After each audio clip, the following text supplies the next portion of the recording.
Hello guys, Lux Trigo here. Welcome back to the video and to the channel. Karong adlaw maggama tag pizza kay na naman ning palit na may uga ng stand mixer guys. So sayon ra kayo magama ron kay hindi na magmasag manual bitaw, di na kapoy. So yeah, we're gonna try it out today in this video, and then I'm hoping to make two types of pizzas. Both of them would be tomato based, I guess. And my goal is to make the other one seafood. Kalang butag seafood nga topping guys.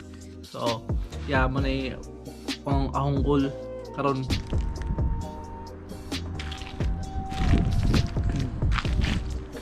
Nag-ice. Bugnaw.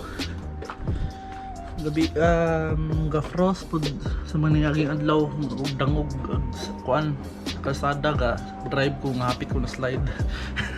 Delikado.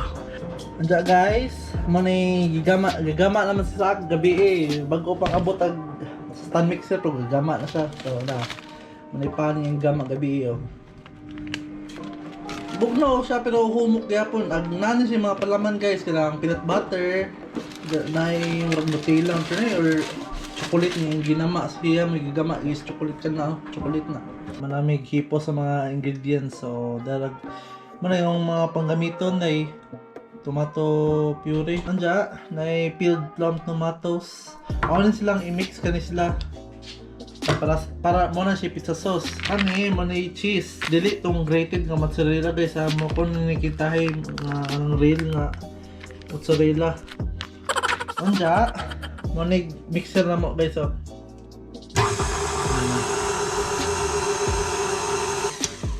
Mga tag 500 pounds ni siya guys.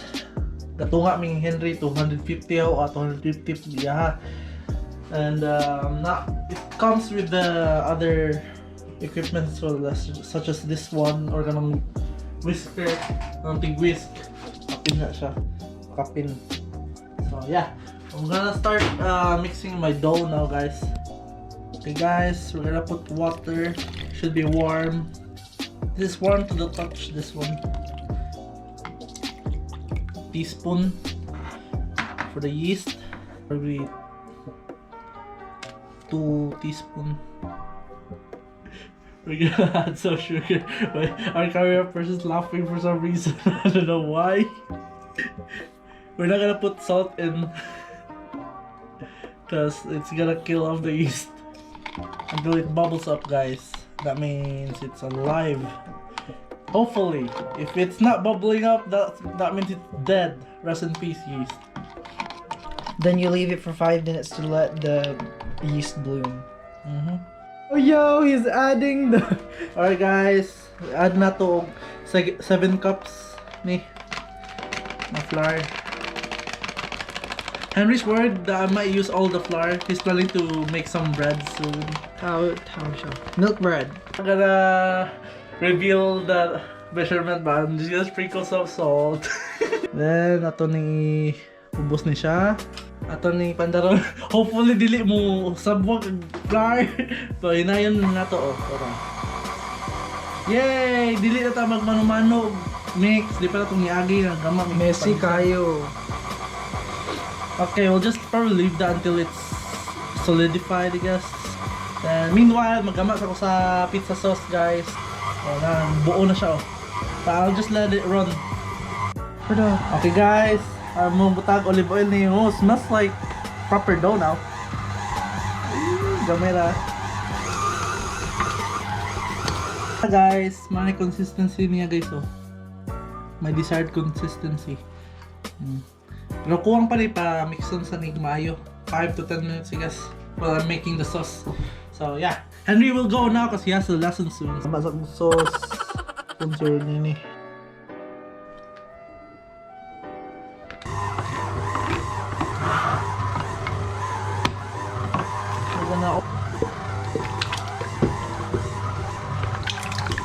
Duha ko pepper ni asin.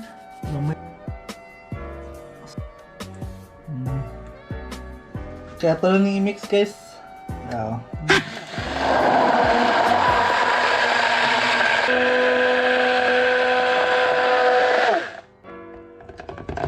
Crinkle ni siya. Ibutang ni sa fridge. Mga na oras na mo ron guys after I've done the dough and the sauce. Ano nang i-cut ni? Yan nang i-weigh. Tawa na to. 250, that's alright. It's good enough. Naduha ka pizza ang gamon man. Sakto na. Okay na. Di good exact kayo guys. Ano nag-pizza dough guys. Man na siya. Ano ni siyang giputol. Ano ni silang i-divide kay ako pwede silang i-half-cook niya i-store sa freezer. Kay kung gusto silang pizza, magbutang topping, ibutang sa oven, maluto siya. So, manamad portion ako mga 250 to 60 grams ni siya. Lingino ni siya.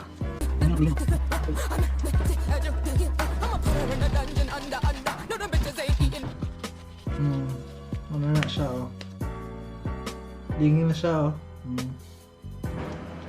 Kailangan close, hindi rin dapita. Kaya para di siya mabuho niya. Ano siya na ako anon. Mga overall mga 6 ka pizza base ni ang nagama di ay unom. Kani sila i-store na sa freezer.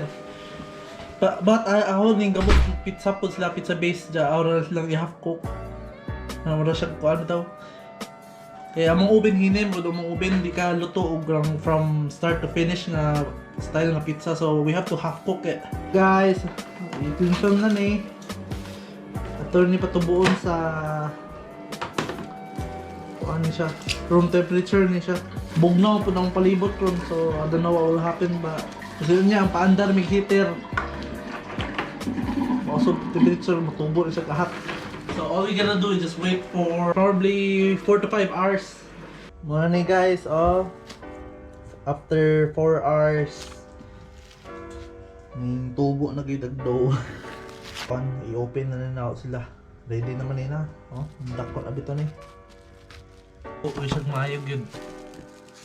Nipilit ka rin sa cling film ko. Naka-out siya talawon guys, pero ayuhon na ni. Does it feel like actual pizza dough? Sort of, I guess. Ninghiyos siya, so gamay yun siya talawon.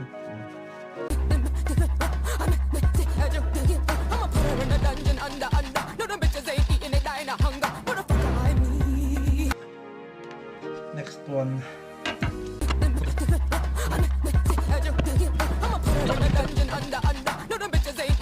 I have to hurry up daw kasi mong pilit ni sila guys. Munang dali ko ni. Okay guys, morning mozzarella cheese na mo guys na gamiton dili tong grated bitaw. Mo kun no ni kita may kanang tinuod nga mozzarella ko na. I've tried using this before at work. It's quite nice actually. So, ayan na po mga guys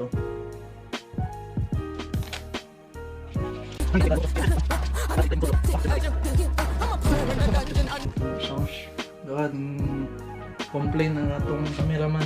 Yeah. I'm the one eating it. So, mozzarella.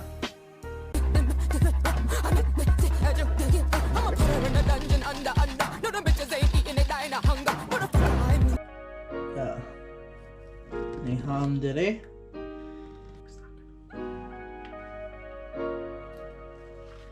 Okay.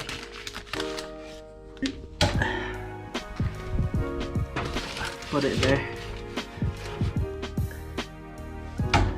Alright, kaduhang pizza guys. May usara mo mo ang kuan, pizza tray. Itong kuan. Kanila yung gigamit.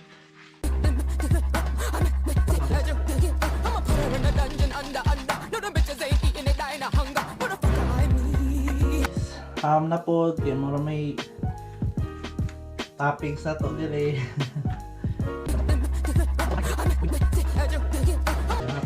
Butang ato.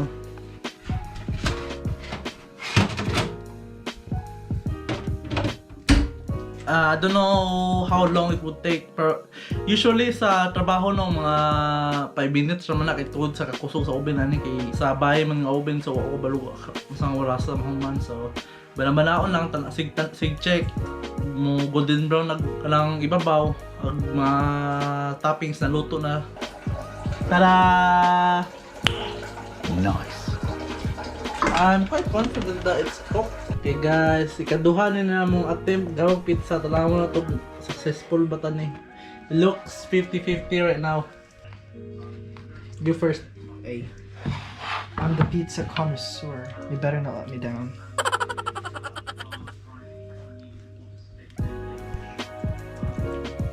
If only we had Italian seasoning, Yeah, we didn't have the... it would have been much better. If it, lamit pa.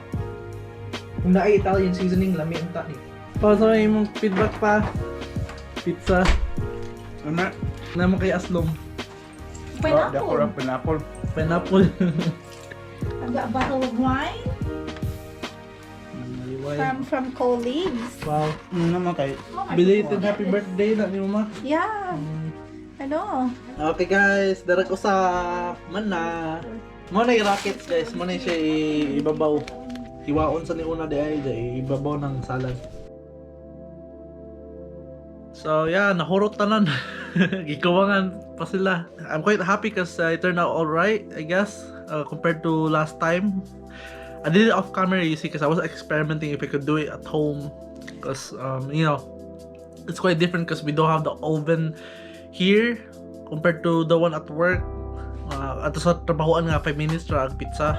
Makuan, maluto, aganhi kay, let's say 30 minutes. But you know, I don't know why. Probably the oven's just too weak, I guess. And ato sa trabahoan, bato ag yung tungtunganan guys. So muinit, constant ag init sa bato. So yeah, maluto yung pizza og dali. Yeah, so I'm quite happy about it. Hopefully you guys enjoy the video. I'm gonna end it there now. I don't know when I can upload again, but I'll try my best to upload soon. Please support the video by liking and subscribing to the channel as well. I really appreciate it. And see you guys in the next one. Bye.